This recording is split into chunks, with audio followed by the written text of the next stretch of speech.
Le café, je me suis découvert un peu une passion pour ça, donc c'est certain que ça m'allumait de plus en plus. On n'est jamais vraiment prêt, un peu comme quand on a un enfant, on n'est jamais vraiment prêt, mais ça arrive. Hein. Je dirais que je voyais ça comme quelque chose de proche des gens, avec du café, du bon café, la bonne bouffe, dans la mesure du possible, avec des fournisseurs locaux. C'était pas mal ma vision, mais c'était assez sommaire, là. Ça s'est précisé avec le temps, puis avec l'expérience.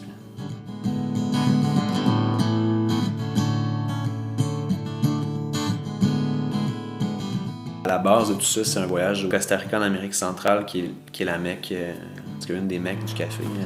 Du jour au lendemain, je me suis mis à boire le café, en fait. Puis en revenant, dans le fond, au Québec, je me suis trouvé un travail dans une brûlerie. Puis c'est là que j'ai parfait un peu mes connaissances, puis j'ai découvert un peu plus le café. Je suis tombé en amour avec la préparation, en fait, du café là, avec la machine manuelle. J'aimais le petit rituel, tout ça. Puis encore aujourd'hui, je peux faire des cafés latte là, sans arrêter.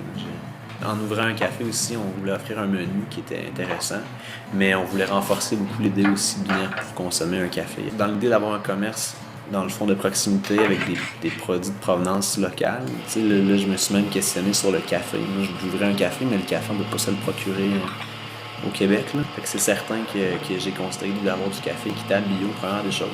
Souvent, c'est garant d'un certain niveau de qualité aussi, dans le fond. L'idée avec le café, c'est qu'on veut respecter le produit. Le respect en général, mais le respect du produit, c'est important pour nous. De bien l'infuser, si on veut, pour honorer d'un certain point de vue, finalement, le travail de tous ceux qui ont contribué à la chaîne. C'est-à-dire la personne qui l'a cultivé, la personne qui l'a cueilli, la personne qui l'a cuit, la personne qui l'a transporté, je sais pas. D'extraire le meilleur café possible d'un grain qui a parcouru beaucoup de chemin, puis qu'il y a eu beaucoup de travail qui a été fait là-dessus.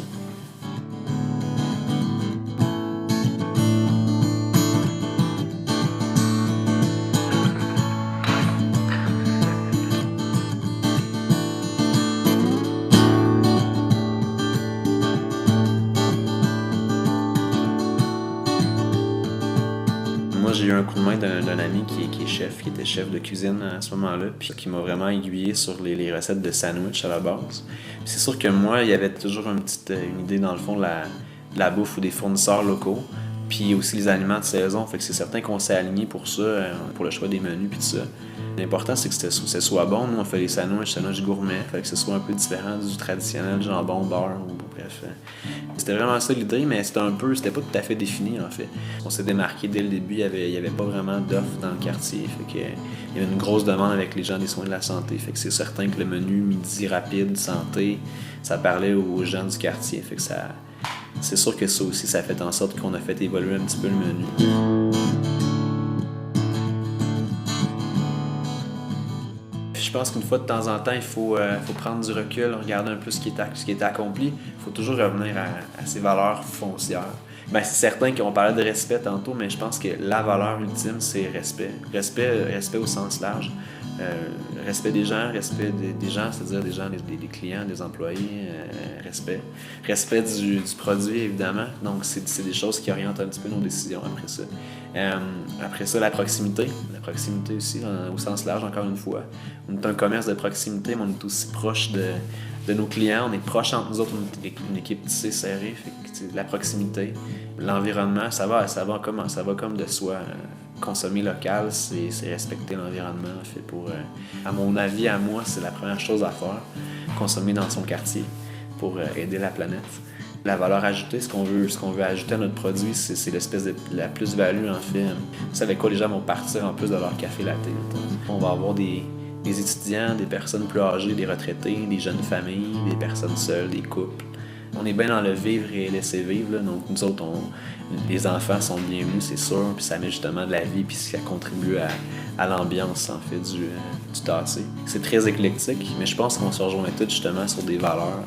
En fait, c'est ça. Consommer dans un commerce indépendant, c'est s'attacher à un commerce, puis à des gens, puis c'est partager finalement des valeurs.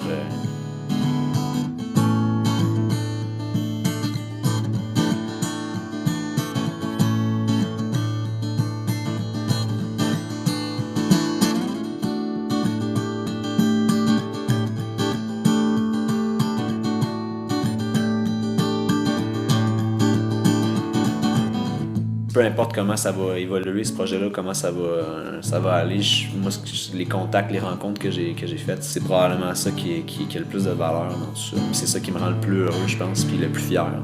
C'est de voir à quel point les gens sont heureux d'être là, puis reviennent, puis des fois, plusieurs fois par jour, je me dis, oh, cool, tu sais, on a créé quelque chose de le fun.